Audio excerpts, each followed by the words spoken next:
बिस्मिल्लाहिर्रहमानिर्रहीम। अस्सलाम वालेकुम माय यूट्यूब फैमिली। कैसे हैं आप लोग? उम्मीद है खैरियत से होंगे। जहाँ रहें आबाद रहें, खुश रहें और हमेशा सदा मुस्कुराते रहें। अल्लाह ताला आपके लिए और हम सब के लिए आसानियाँ पैदा करे। तो गर्मियों की आज फेवरेट रेसिपी आपके साथ शेयर करने वाली हूँ मैं, जो गर्मियों में बहुत ज़्यादा मोस्ट पसंद की जाती है, लोग बहुत शौक़ से खाते हैं, दाल चावल। तो दाल चावल की रेसिपी टाइम वेस्ट किए बगैर हम बनाना शुरू करते हैं। आप इस तरीके से बनाइएगा और आपको बहुत पसंद आएगी। और ये बहुत जल्दी से कुकर में आज हम बनाने वाले हैं गर्मी की वजह से। तो चलिए इसको बनाना शुरू करते हैं। सबसे पहले मैंने प्रेशर कुकर लिया, इसमें ऐड करेंगे ऑयल है 1 कप मेरे पास। तेल जैसे हमारा थोड़ा सा गर्म हो जाए तो हम इसमें ऐड कर देंगे 2 स्मॉल साइज़ के प्याज है मेरे पास। प्याज को हमने हल्का सा फ्राई करना है, तकरीबन 4 से 5 मिनट तक फ्राई करेंगे। जैसे ही हमारे प्याज का थोड़ा सा कलर चेंज होगा, दूसरी साइड पे देखें मैं राइस बना रही हूँ। मैंने इसके लिए कढ़ाई ली है, इसमें ऑयल ऐड कर दिया और 1 चम्मच सफ़ेद ज़ीरा ऐड कर दिया इसके अंदर।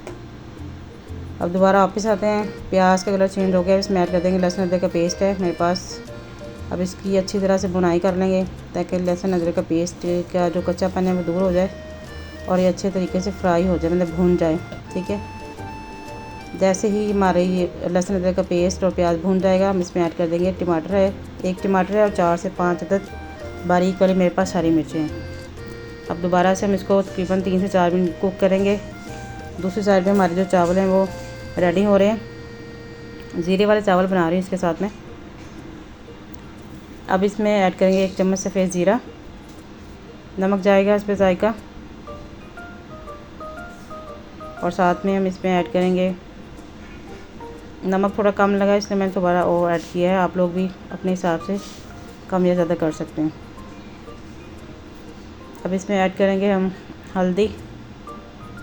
इस पास ये 3 मसाले ऐड करने हैं, इससे ज़्यादा कोई मसाला दोबारा ऐड नहीं करेंगे। देसी दाल है जो आम घरों में बनती है, और 2 चिकन क्यूब की टिक्की है ना, वो आपने डाल देनी है। इससे आपकी जो दाल है ना वो बेहतरीन हो जाएगी। गर्मियों में सबसे बेहतरीन कुकर में बनाने कम टाइम लगता है और किचन में कम खड़ा होना पड़ता है। अब इसमें ऐड करूँगी हल्दी, 1/2 टीस्पून। हल्दी का कलर चेक करें, ये मेरे घर की हल्दी है ना, घर में बनाई है, नहीं हमने बनाई है फ्रेश खालिस। अच्छा जी, अगर अभी तक आप लोगों ने हमारे चैनल को लाइक एंड शेयर नहीं किया तो फटाफट से कर दें और हमारे चैनल को सब्सक्राइब कर दें। आपकी मोहब्बत का, प्यार का बहुत बहुत शुक्रिया। अच्छा जी, 1/2 kg मेरे पास मूंग मसूर की दाल है। इसको मैंने अच्छे तरीके से 2-3 दफ़ा वॉश किया है। उसके बाद इसको मैंने भिगो दिया था, ज़्यादा देर नहीं भिगोया, तकरीबन 10-15 मिनट पहले ही भिगोया था मैंने इसको। अब ऐड करने के बाद इसकी भुनाई करेंगे अच्छे तरीके से। ये देखिए दाल हमारी भून चुकी है, ये ऑयल भी अलग हो गया। ये देखिए मैं आपको चेक करवाती हूँ, ठीक है ना। तो आपको पता है चावल हो और साथ जो दाल हो वो ठीक अच्छी नहीं लगेगी। थोड़ा सा हम इसमें पानी ऐड करेंगे ताकि अच्छी सी हमारी जो दाल है ना वो हलीम टाइप सी बन जाएगी। पानी आप लोग अपने हिसाब से ऐड कर लीजिएगा।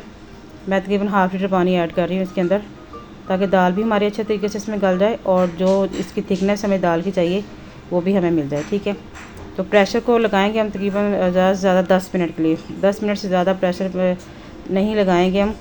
ठीक है, 10 मिनट के लिए मैं इसको हम रखेंगे सीटी पे। 10 मिनट के बाद ये देखें, अब इसको मैंने स्टोव बंद कर दिया है और ये दाल हमारी आप चेक कर लें माशाल्लाह से बेहतरीन सी रेडी हो गई है। लास्ट में इस पर ऐड करेंगे चाट मसाला, सॉरी गरम मसाला, और अब इसको अच्छे तरीके से हम कर देंगे मिक्स। बहुत ही मज़ेदार सी खुशबू आ रही है इसके अंदर से। हर घर में आपको पता है इस तरह की दाल बनती है अमूमन, लेकिन आप लोग इस तरीके से बनाएं तो बहुत अच्छी बनेगी। ठीक है जी, अब माशाल्लाह ये देखिए दाल को हमने सर्व किया है चावलों के साथ, और साथ एक कोफ्ते थे मेरे पास। ठीक है, हमारी बेहतरीन सी रेसिपी हो चुकी है रेडी। मिलते हैं नेक्स्ट वीडियो में, तब तक के लिए अपना ख्याल रखिएगा और हमें दुआ में याद रखिएगा। और हमारे चैनल पर कमेंट्स ज़रूर किया करें ताकि हम लोग अपनी हर वीडियो को अच्छे से अच्छा करने की कोशिश करें। कल दोबारा एक नई रेसिपी के साथ आपके सामने हाज़िर होंगे। तब तक के लिए मुझे दीजिए इजाज़त। अल्लाह हाफ़िज़, अल्लाह निगहबान। सी यू टुमारो।